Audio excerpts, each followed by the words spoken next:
สวัสดีจ้าพ่อแม่พี่น้องพ่อกันอีกคือเก่าน้องกับหนังสือมักคะมักในฐานะที่เป็นบุญกิริยาวัตถุนะพี่น้องได้สิกขาอธิศีลสิกขาพัฒนาพฤติกรรมอธิกิตตสิกขาพัฒนาจิตอธิปัญญาสิกขาพัฒนาปัญญาบุญกิริยาวัตถุทานศีลภาวนาสมถะภาวนาวิปัสสนาภาวนาปากของฆราวาสจิตอาสาเสียสละแบ่งปันอนุเคราะห์ผู้อื่นให้ความรู้ให้โอกาสให้อภัยประพฤติดีมีระเบียบวินัยมีสัมมาชีพมารยาทงดงามบ่เบียดเบียนเจ้าของหรือผู้อื่นอยู่ร่วมกันด้วยดีในสังคมแสวงหาปัญญาชำระจิตใจโดยการอ่านหรือว่าฟังธรรมการแสดงธรรมสนทนาธรรมการแก้ไขปลูกฝังความเชื่อความเห็นความเข้าใจถูกต้องและการเจริญเมตตาภาวนาพี่น้องในอัปปมาณสูตรที่ได้ยกมาอ้างไว้ในขังตนนี้พระพุทธเจ้าทรงเน้นหลักธรรมที่จะให้บรรลุประโยชน์ทั้งหลายต่างออกไปอีกแนวหนึ่งก็คือทรงย้ำอัปปมาธรรมอันใดแก่ความบ่ประมาทบ่เพิกเฉยบ่เฉยช้าบ่ละเลยแต่ให้เอาใจใส่กระตือรือร้นขวนขวายรู้จักเตรียมพร้อมระวังระแวงเร่งเฮ็ดในสิ่งที่ควรสิเฮ็ดเร่งแก้ไขปรับปรุงสิ่งที่ควรสิแก้ไขปรับปรุงเร่งเฮ็ดสิ่งที่ดีงามโดยถือว่าอัปปมาธรรมนั้นเป็นคุณธรรมพื้นฐานหรือว่าเป็นหลักธรรมที่ใหญ่และให้บรรลุประโยชน์ทั้งที่เป็นทิฏฐิธรรมนิกถะและก็สัมปาราจิกถะทั้งนี้มีเงื่อนไขว่าความบ่ประมาทนี้ต้องตั้งอยู่บนหลักฐานคือการคบเสวนากับคนดีความมีกัลยาณมิตรเอาใจใส่สนใจคนดีรู้จักเลือกหาคนดีมาไว้ใส่งานได้รวมในกิจการการงานเป็นต้นพี่น้องพระพุทธเจ้าทรงขยายความบ่ประมาทว่าหมายถึงความบ่ประมาทในกุศลธรรมคือในการที่สิ่งที่ดีงามทั้งหลายนั่นละคือจังในตอนท้ายเพิ่นทรงขยายความกุศลธรรมนั้นออกไปอีกด้วยคำว่าบุญกิริยาทั้งหลายนั่นเนาะคำว่าบุญกิริยาทั้งหลายนี้เป็นเงื่อนไขที่ควรที่สนใจเมื่อพระพุทธเจ้าเพิ่นตรัสเกี่ยวกับจุดหมายหรือว่าประโยชน์ที่เป็นขันลองมาในโอกาสใดก็ย่อมแสดงว่าในโอกาสนั้นทรงผ่อนผลการเน้นในจุดหมายขั้นสูงสุดคือปรมาถาลงมาเมื่อพ้นผลในด้านจุดหมายแล้วในด้านวิธีการก็ยอมรับความเข้มงวดลงมาคือกันนั่นละการที่พ้นผลแบบนี้บ่แม่นเฉพาะในกรณีตัดหลักธรรมสำหรับเป็นข้อปฏิบัติเฉพาะกรณีเท่านั้นแม้แต่คำสอนในรูปที่เป็นระบบวิธีกว้างๆสำหรับใช้เป็นหลักกลางๆก็ทรงพ้นผลเพื่อคิดประยุกต์ใหม่ให้เหมาะสมคือกันนั่นละคือจังต่อไปนี้ในการสอนที่เกี่ยวกับจุดหมาย3ขันธ์นี้แทนที่ระบบสิปฏิบัติของมรรคที่ถูกจัดขึ้นตอนออกในรูปของไตรสิกขาคือศีลสมาธิปัญญาอย่างที่คุ้นกันอยู่ในทำนองการสอนทั่วไปที่มุ่งหมายประโยชน์สูงสุดระเบียบวิธีของมรรคนั้นกับถูกจัดรูปขั้นตอนเป็นหลักทั่วไปที่เรียกว่าบุญกิริยาหรือว่าบุญกิริยาวัตถุซึ่งมีจำนวน3ขันธ์คือการกับไตรสิกขาแม้แต่มีไล่ซื้อหัวขอต่างออกไปคือทานศีลภาวนาบุญกิริยาวัตถุคือบุญกิริยาวัตถุ3ก็คือที่ตั้งแห่งการทำบุญและการทำความดีทางแห่งความดีนั่นละ1ทานทำไมบุญกิริยาวัตถุเฮ็ดบุญด้วยการเสียสละการเพื่อแผ่แบ่งปันเป็นการให้เพื่ออนุเคราะห์ก็คือช่วยเหลือผู้ยากไร้ตกทุกข์ขาดแคลนเพื่อให้ความสงเคราะห์เพื่อยึดเหนี่ยวจิตใจสมานไมตรีแสดงน้ำใจสร้างสามัคคีเพื่อให้บูชาคุณความดีเพื่อยกย่องส่งเสริมสนับสนุนคนดีเป็นการให้ในด้านทรัพย์สินสิ่งของปัจจัยเครื่องใช้ยังชีพวัสดุอุปกรณ์ต่างๆก็มีให้ความรู้ศิลปะวิทยาให้คำแนะนำสั่งสอนบอกแนวทางดำเนินชีวิตหรือว่าให้ธรรมะก็มีให้ความมีความส่วนร่วมในการกิจกรรมที่ดีงามก็มีตลอดจนให้อภัยที่เอิ้นกันว่าอภัยทานศีลละไมบุญกิริยาวัตถุเฮ็ดบุญด้วยการรักษาศีลหรือว่าประพฤติดีมีระเบียบวินัยความประพฤติดีงามในการหาเลี้ยงชีพในทางสุจริตและมีกิริยามารยาทงดงามเฉพาะอย่างยิ่งศีลในระดับการบ่เบียดเบียนหรือว่าการอยู่ร่วมกันด้วยดีในสังคมศีลที่เน้นในระดับนี้ก็คือศีล5ก็ได้แก่การบ่ประทุษร้ายต่อชีวิตและร่างกายการบ่ละเมิดกรรมสิทธิ์กันการบ่ละเมิดต่อคนรักของผู้อื่นบ่ประทุษร้ายจิตใจลบหลู่เกียรติกัน ทำลายวงตระกูลของกันและกันการบ่ริดรอนผลประโยชน์ของกันโดยการบ่ทุสลายทางวาจาเนาะและการบ่ซ้ำเติมเจ้าของโดยการเสพสิ่งเสพติดซึ่งเฮ็ดให้เสียสติสัมปชัญญะที่เป็นเครื่องเหนี่ยวรั้งป้องกันจากความผิดพลาดเสียหายและคุมกันตัวไว้ในคุณความดีนั่นละพี่น้องนอกจากนี้การฝึกตนเพิ่มขึ้นในด้านการงดเว้นสิ่งหรูหราฟุ่มเฟือยบำรุงบำเรอเปิดความสุขต่างๆและหาเป็นคนอยู่ง่ายกินง่ายมีชีวิตเป็นอิสระจากวัตถุให้หลายขึ้นโดยการรักษาอุโบสถศีลถือศีล8ตามโอกาสเด้อหรือว่าอาจปฏิบัติในทางบวกก็คือมีจิตอาสาซอยเหลือรับใจรวมมือและบริการต่างๆ 3. ภาวนาไหมบุญกิริยาวัตถุบุญเฮ็ดด้วยการเจริญภาวนาคือฝึกจิตและปัญญาคือพัฒนาฝึกอบรมจิตใจให้เจริญขึ้นโดยคุณธรรมต่างๆให้เข้มแข็งมั่นคงหนักแน่นและให้มีปัญญารู้เท่าทันโลกและชีวิตภาวนาในที่นี้ก็คือสมาธิและปัญญาในแต่สิกขาบอกให้เต็มตาบาจิตตภาวนาและปัญญาภาวนานั่นละแต่บ่เน้นแต่ละอย่างมากหลายจึงพรผลเอามาร่วมจัดเข้าเป็นหัวข้อเดียวกันมีความหมายครอบคลุมตั้งแต่สัมมาวายามะ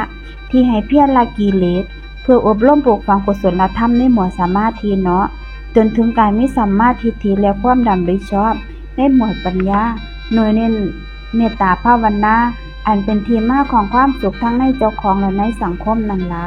พี่น้องวิธีการและข้อปฏิบัติที่เพิ่นแนะนำสำหรับการพัฒนาจิตและปัญญาในระดับเหมารวมแบบนี้ก็คือการแสวงหาปัญญาและชำระจิตใจของเจ้าของโดยการสดับฟังธรรมรวมทั้งอ่านธรรมะที่เอิ้นกันว่าธรรมะเสวนานั่นละการแสดงธรรมสนทนาธรรมการแก้ไขปลูกฝังความเชื่อความเห็นความเข้าใจให้ถูกต้องการเจริญเมตตาและการควบคุมขัดต่อจิตใจของเจ้าของโดยทั่วไปนั่นละพี่น้องมากเพื่อสังคมต้องประกอบด้วยอัตถธรรมเนาะอัตถทาประโยชน์ตนทิฏฐิธรรมมติกถาประโยชน์ปัจจุบันสัมปราชิกถาประโยชน์อนาคตปรมาถาประโยชน์สูงสุดเมื่อได้ประโยชน์ทั้ง3เพื่อตนเท่ากับเป็นประโยชน์ต่อผู้อื่นคือกันปราตถาประโยชน์ของผู้อื่นทิฏฐิธรรมมติกถาประโยชน์ปัจจุบันสัมปราชิกถาประโยชน์อนาคตปรามาถาประโยชน์สูงสุดเมื่อได้ประโยชน์ทั้ง3ประการเพื่อตนและผู้อื่นจึงเป็นประโยชน์ทั้ง2ฝ่ายอุปายถาประโยชน์ทั้ง2ฝ่ายทิฏฐธรรมมติกถาประโยชน์เพื่อปัจจุบันสัมปราชิกถาประโยชน์อนาคตปรามาถาประโยชน์สูงสุดมากประโยชน์ต่อสังคมนะพี่น้องพระพุทธเจ้าเพิ่นได้แบ่งลำดับความรับผิดชอบหรือว่าความเกี่ยวของสัมพันธ์ระหว่างมนุษย์โดยแบ่งเป็น3คือกันดังพุทธพุทธที่เว้านี่เนาะภิกษุทั้งหลายเปรียบคือจังห่วงน้ำใสกระจ่างบ่คุณมัวคนตาดียืนอยู่เทิงฟังเพิ่งเห็นได้แม้กระทั่งหอยโข่งหอยกาบก้อนหินก้อนกรวดฝูงป่าที่กำลังแหวกว่ายอยู่นั่นละกำลังอยู่แน่ในห่วงน้ำนั่นเพราะเหตุอีหยังกันก็เพราะว่าน้ำมันบ่คุณฉันใดภิกษุกะฉันนั้นด้วยจิตใจที่บ่คุณมัวก็ฮู้ได้ซึ่งประโยชน์ตนรู้จักได้ซึ่งประโยชน์ของผู้อื่นรู้จักได้ซึ่งประโยชน์ของทั้ง2ฝ่ายจักประโยชน์แก่งได้ซึ่งคุณวิเศษยิ่งกว่ามนุษย์ธรรมดาคือญาณทัสสนะที่สามารถเฮ็ดให้เป็นอริยชนข้อนี้ย่อมเป็นฐานะที่เป็นไปได้นั่นเพราะเหตุอีหยังก็เพราะว่าจิตใจบ่คุณมัวคนใครอยากแล้วถูกราคะโทสะครอบงำถูกราคะคล้องใจแล้วคนแขนเครื่องแล้วถูกโทสะครอบงำถูกโทสะคล้องใจแล้วคนหลงแล้วถูกโมหะครอบงำถูกโมหะคล้องใจแล้วย่อมคิดการเพื่อเบียดเบียนเจ้าของแน่เบียดเบียนผู้อื่นแน่เพื่อเบียดเบียนทั้ง2ฝ่ายแน่ย่อมเสวยแต่ทุกข์ทางใจนั่นละนิโสมานานแน่เมื่อละราคะละโทสะละโมหะได้แล้วย่อมบ่คิดการเพื่อเบียดเบียนเจ้าของบ่เบียดเบียนผู้อื่นบ่เบียดเบียนทั้ง2ฝ่ายคนใครอยากแล้วทานเครื่องแล้วหลงแล้วย่อมประพฤติทุจริตด้วยกายประพฤติทุจริตด้วยวาจาประพฤติทุจริตด้วยใจเมื่อละราคะละโทสะละโมหะได้แล้วย่อมบ่ประพฤติทุจริตด้วยกายบ่ประพฤติทุจริตด้วยวาจาบ่ประพฤติทุจริตด้วยใจคนใครอยากแล้วแผ่นเครื่องแล้วลงแล้วย่อมบ่ฮู้ชัดตามความเป็นจริงซึ่งประโยชน์เจ้าของซึ่งประโยชน์ของผู้อื่น ซึ่งประโยชน์ทั้งสองฝ่ายเมื่อละราคะละโทสะละโมหะได้แล้วย่อมรู้ชัดตามความเป็นจริงซึ่งประโยชน์ตนประโยชน์ผู้อื่นซึ่งประโยชน์ทั้งสองฝ่ายนั่นล่ะราคะโลภะโทสะโมหะเฮ็ดให้คนมืดบอดเฮ็ดให้ไร้จักษุเฮ็ดให้โง่เขาเฮ็ดให้ปัญญาดับส่งเสริมความขัดแย้งว่าเป็นไปเพื่อนิพพานเฮาเห็นโทษในราคะโลภะในโทสะในโมหะตามนี้แล้วจึงบัญญัติการละราคะการละโทสะการละโมหะอริยอัตถังชิมักแบบนี้ก็คือสัมมาทิฏฐิสัมมาสมาธิเป็นมรรคะเป็นปฏิปทาเพื่อละราคะโทสะโมหะนั้นภิกษุทั้งหลายเมื่อมองเห็นประโยชน์ของเจ้าของก็ควรแท้ที่สิเฮ็ดให้สำเร็จโดยความบ่ประมาทหรือเมื่อมองเห็นประโยชน์ของผู้อื่นก็ควรแท้ที่สิเฮ็ดให้สำเร็จโดยความบ่ประมาทคือกันหรือเมื่อมองเห็นประโยชน์ทั้งสองฝ่ายก็ควรแท้ที่สิเฮ็ดให้สำเร็จโดยความบ่ประมาทเนาะเพิ่นขยายออกเป็นวงกว้าง3ระดับก็คือ 1. อัตตถะประโยชน์ตนปรัตถะประโยชน์ผู้อื่นอภัยทะ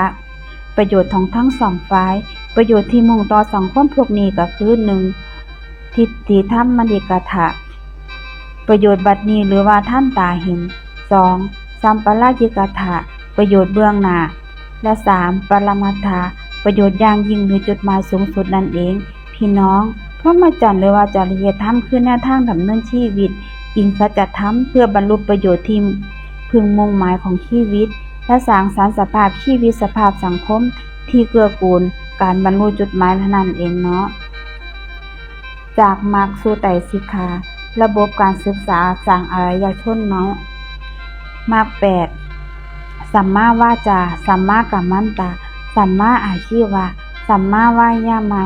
สัมมาสติสัมมาสมาธิสัมมาทิฏฐิสัมมาสังกัปปะสิกขา3ศีลสมาธิปัญญาการพัฒนา4ด้านกายภาวนาศีลภาวนาพัฒนาพฤติกรรมนั่นนะพี่น้องจิตภาวนาปัญญาภาวนาท่านวิสาขาภูมิอายุกองถ้ำครบ3หมวดสงเคราะห์ด้วยอริยอัตถังคีมัคหาบ่ได้อริยอัตถังคีมัคตังหากสงเคราะห์โดยกองถ้ำทั้ง3สัมมาวาจากะดีสัมมากัมมันตากะดีสัมมาอาชีวะกะดีถ้ำพวกนี้สงเคราะห์เขาโดยศีลขันธ์เนาะสัมมาวายามะกะดีสัมมาสติกะดีสัมมาสมาธิกะดีถ้ำพวกนี้สงเคราะห์เขาโดยสมาธิขันธ์เนาะสัมมาสมาธิกะดีสัมมาสังกัปปะกะดีถ้ำเหล่านี้สงเคราะห์เขาโดยปัญญาขันธ์เนาะภิกษุทั้งหลายสิกขา3นี้สิกขา3เป็นจังใดคือ 1. อธิศีลสิกขา 2. อธิกิตติสิกขา 3. อธิปัญญาสิกขาภิกษุทั้งหลายพระอธิศีลสิกขาเป็นจังใดเนาะภิกษุในธรรมวินัยนี้เป็นผู้มีศีลสำรวมโดยปาฏิโมกข์สังวรสมบูรณ์ด้วยอาจารย์ละโคจรมีปกติเห็นภัยในโทษแม้เพียงเล็กน้อยสมาทานศึกษาอยู่ในสิกขาบททั้งหลายภิกษุทั้งหลายนี่เอิ้นว่าอธิศีลสิกขาเด้อภิกษุทั้งหลายก็อธิกิตติสิกขาเป็นจังใดภิกษุในธรรมวินัยนี้ 1. สงัดแล้วจากกามสงัดจากอกุศลธรรมเข้าถึงปฐมฌานอันมีวิตกวิจารมีปิติและสุขเกิดจากวิเวกอยู่ 2. เข้าถึงทุติยฌานอันมีความผ่องใสแห่งจิตภายในมีภาวะใจเป็นหนึ่งผุดขึ้นบ่วิตกบ่วิจารเพราะว่าวิตกวิจารระงับไปมีปิติและสุขเกิดขึ้นจากสมาธิอยู่ 3. เพราะว่าปิติจางไปเธอมีอุเบกขาอยู่มีสติสัมปชัญญะและเสวยสุขโดยนามกายเข้าถึงตติยฌานที่พระอริยทั้งหลายกล่าวเอาไว้เป็นผู้มีอุเบกขามีสติอยู่เป็นสุขนั่นละ 4. เพราะว่าละสุขละทุกข์และพอละโสมนัสดับหายไปเข้าถึงจตุรฌานอันบ่มีทุกข์บ่มีสุขมีสติบริสุทธิ์เพราะอุเบกขาอยู่ภิกษุทั้งหลายนี่เอิ้นว่าอธิกิตตสิกขาเนาะภิกษุทั้งหลายภิกษุในธรรมวินัยนี้ย่อมรู้ชัดตามความเป็นจริงว่านี่ทุกข์นี่เหตุให้เกิดทุกข์นี่ความดับทุกข์นี่ข้อปฏิบัติให้ถึงความดับทุกข์ภิกษุทั้งหลายนี่เอิ้นว่าอธิปัญญาสิกขาเด้อการพัฒนามรรคอยู่ในชีวิตของแต่ละคนแต่การฝึกฝนของสิกขากว้างไกลด้วยวินัยที่จะตั้งไว้ระบบขยายออกไปบ่จบแต่สิกขานั้นถือกันว่า เป็นระบบการปฏิบัติธรรมที่ครบถ้วนสมบูรณ์มีขอบเขตควบคุมมักทั้งหมดเป็นการฝึกหรือว่าเป็นระบบปฏิบัติการที่สิเฮ็ดให้เนื้อหาของมรรคให้เป็นจริงขึ้นจนกระทั่งสมบูรณ์จนเป็นหมวดธรรมมาตรฐานสำหรับแสดงหลักการปฏิบัติธรรมและมักใส่เป็นแม่บทในการบรรยายวิธีปฏิบัติธรรมขอย้ำที่คำว่ามักมีองค์8มีความหมายชัดเจนอยู่แล้วว่าหมายถึงทางสายเดียวมีส่วนประกอบ8อย่างเปรียบผู้จังทางหลวงที่สมบูรณ์ต้องมีอีกอย่างหลายอย่างประกอบกันเขาจึงสำเร็จเป็นถนนได้ก็คือมีดินกรวดทรายหินลูกลังอย่างหรือว่าค้อนกิจเป็นชั้นลำดับขึ้นมาจนถึงผิวทางล้วนเป็นตัวถนนหรือว่าพื้นถนนมีขอบขานเส้นแนวความเอียงเท่ของที่ลาดชันโค้งเลี้ยวมีสัญญาณเครื่องหมายป้ายบอกทิศทางระยะทางและสถานที่เป็นต้นตลอดจนแผนที่ทางและโคมไฟในย่ำแรงนั่นล่ะพี่น้องถนนประกอบด้วยส่วนประกอบพวกนี้ทั้งหมดแต่ผู้ขับรถเดินทางย่อมอาศัยส่วนประกอบพวกนี้ทุกอย่างไปพร้อมๆกันชั้นใดมากก็ประกอบขึ้นด้วยองค์8ประการร่วมกันและผู้ปฏิบัติธรรมก็ต้องใส่องค์8องค์ทั้ง8ของมรรคด้วยกันตลอดคือกันนั้นละโดยจะสัมมาวาจาสัมมากัมมันตะและสัมมาอาชีวะเขาเป็นหมวดศีลคือจังจัดกองดินที่กรนั้นขืนพร้อมทั้งหินกวาดทรายวัสดุผิวจราจรที่เป็นตัวถนนหรือว่าพื้นถนนเขาเป็นพวกนึงจะสัมมาวายามะสัมมาสติและสัมมาสมาธิเขาเป็นหมวดสมาธิคือจังดังว่าจัดขอบกันขั้นถนนเส้นแนวโค้งเลี้ยวเป็นต้นที่เป็นเครื่องกำกับแนวถนนเป็นพวกนึงนั่นละจะสัมมาทิฏฐิและสัมมาสังกัปปะเขาเป็นหมวดปัญญาคือจังดังจะสัญญาณเครื่องหมายป้ายโคมไฟเป็นต้นเป็นอีกพวกนึงเพิ่นจึงจัดองค์ทั้ง8ของมรรคนั้นเป็น3ขันธ์หรือว่า3หมวดคือศีลขันธ์สมาธิขันธ์และปัญญาขันธ์แต่การจัดแบบธรรม3นั้นมรรคขันธ์3นั้นมุ่งเพียงให้เห็นองค์ธรรมเป็นหมวดหมู่ตามประเภทส่วนการจัดสิกขา3หรือว่าไตรสิกขานี้มุ่งให้เห็นลำดับในกระบวนการปฏิบัติหรือว่าใช้งานอีหลีคำว่าไตรสิกขาแปลว่าสิกขา3คำว่าสิกขาแปลว่าการศึกษาการสำเนียกการฝึกหัดฝึกอบรมก็ได้แก่ข้อปฏิบัติที่เป็นหลักสำหรับฝึกอบรมพัฒนากายวาจาจิตใจและปัญญาให้เจริญงอกงามยิ่งขึ้นไปจนบรรลุจุดหมายสูงสุดคือความหลุดพ้นหรือว่านิพพานสิกขา3มีความหมายตามนี้เนาะ 1. อธิศีลสิกขาการฝึกศึกษาในด้านความประพฤติระเบียบวินัยให้มีสุจริตทางกายวาจาและอาชีวะ 2. อธิจิตตสิกขาการฝึกศึกษาทางจิตใจพัฒนาคุณธรรมสร้างความสุขเสริมคุณภาพจิตและรู้จักใส่ความสามารถในกระบวนสมาธิให้เกิดความมั่นคงของจิต 3. อธิปัญญาสิกขาการฝึกศึกษาทางปัญญาอย่างสูงเฮ็ดให้เกิดความโหดแย้งที่สามารถชำระจิตให้บริสุทธิ์หลุดพ้นโดยสมบูรณ์เป็นอิสระไร้ทุกสิ้นเชิงคัมภีร์อัตถกถาเพิ่นนิยมแสดงสิกขา3ในแง่ที่เป็นระดับชั้นต่างๆของการละกิเลสก็คือ 1. ศีลเป็นเครื่องละวิติกรรมกิเลสก็คือกิเลสอย่างหยาบที่เป็นเหตุให้ล่วงละเมิดออกมาถึงกายวาจาได้แก่ศีล5หรือว่าศีล8ศีล10 2. สมาธิเป็นเครื่องการละปฏิจจทากิเลสคือกิเลสอย่างกลางที่เรารวมอยู่ในจิตใจ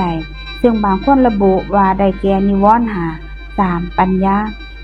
เป็นเครื่องละอนุสัยกิเลสคือกิเลสอย่างละเอียดที่แอบแนบอยู่ในจิตสิปรากฏเมื่อมีเหตุมากกระตุ้น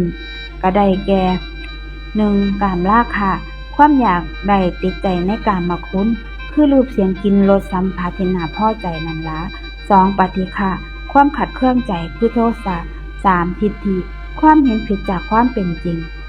4. วิกีอิจฉาความลังเลความสงสัย 5. มานะความถือตนจัดนั่นละ 6. ภวาราคะความอยากเป็นอยากยิ่งใหญ่อยากยั่งยืน 7. อวิชชาความบ่ฮู้จริงก็คือโมหะนอกจากนี้เพิ่นยังได้แสดงในแง่อื่นๆอีกก็คือศีลเป็นตทังคประหารคือดับกิเลสชั่วคราวสมาธิเป็นวิกคัมพนาประหารดับกิเลสโดยการข่มไว้โดยสมาธิปัญญาเป็นสมุชฌาเฉทประหาร ดับกิเลสอย่างเด็ดขาดด้วยปัญญาเพื่อว่าศีลเป็นเครื่องละทุจริตสมาธิเป็นเครื่องละตัณหาปัญญาเป็นเครื่องละทิฏฐิเป็นต้นเนาะขอกราบขอบพระคุณและอนุโมทนาบุญกับทุกท่านที่เราฟังจนจบคลิปเนาะพอกันใหม่ในคลิปหน้านะพี่น้อง